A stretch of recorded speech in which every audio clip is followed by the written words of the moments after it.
இன்னைக்கு நம்ம அட்டகாசமான ஒரு சுவையில் சோயா கபாப் பண்ணியிருக்கோங்க. அப்படியே இது சாப்பிட்றதுக்கு சிக்கனில் செஞ்சது போலயே இருக்குங்க. அவ்வளோ டேஸ்ட்டாக இருக்கும். சரி வாங்க எப்படி செய்யலாம்னு பார்த்துடலாம்.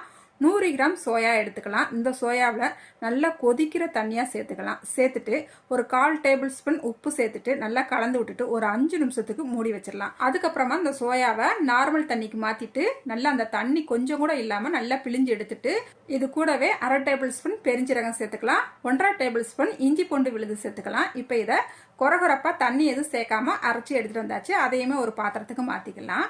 இப்போ இது கூடவேவும் மைதா மாவு ஒரு 6 டேபிள் ஸ்பூன் சேர்த்துக்கலாம். கார்ன்ஃப்ளவர் மாவு 3 டேபிள் ஸ்பூன் சேர்த்துக்கலாம்.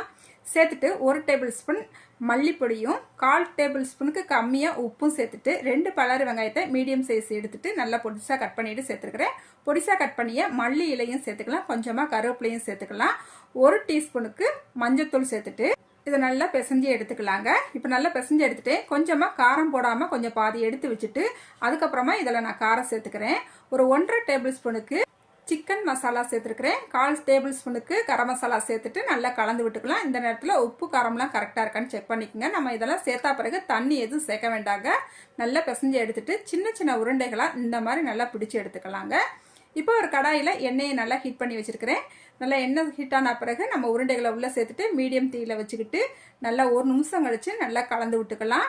திருப்பி போட்டுக்கலாம். நல்லா 1 நிமிஷத்துக்கு ஒருக்கா நல்லா திருப்பி போட்டு நல்லா செவந்து நல்லா வெந்து வந்த பிறகு நம்ம இந்த உருண்டைகளை எடுத்துக்கலாம். இங்கே பாருங்கள், நல்லா உருண்டைகள் பார்க்கும் போதே உங்களுக்கு தெரியும் செம்மையாக சூப்பராக வந்திருக்குது. நல்லா வாசமும் கமன்னு வருது.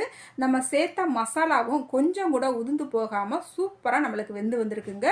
இப்போ நம்மளுக்கு நான்வெஜ் சுவையில் அட்டகாசமாக கபாப் ரெடி ஆயிடுச்சுங்க. இது சாப்பிட்றதுக்கு அப்படியே சிக்கனில் சாப்பிட்டது போலயே ஒரு ஃபீல் இருக்குங்க. அவ்வளோ டேஸ்ட்டாக மேலே நல்லா மொறுமொறுன்னு உள்ள கொஞ்சம் சாஃப்டாக இருக்கும். அவ்வளோதாங்க. டேஸ்ட்டு பக்காவாக சூப்பராக இருக்கும். நீங்களும் இதே அளவுகளோட ஒரு தடவையாவது ட்ரை பண்ணி பாருங்கள். ட்ரை பண்ணிவிட்டு எப்படி இருந்துச்சுன்னு மறக்காமல் கமெண்ட்டில் சொல்லுங்கள். இந்த வீடியோ உங்களுக்கு பிடிச்சிருக்கு நம்புறேங்க. வீடியோக்கு ஒரு மறக்காமல் லைக் பண்ணிவிடுங்க. பாய். அடுத்த ஒரு ரெசிபியில் பார்க்கலாம்.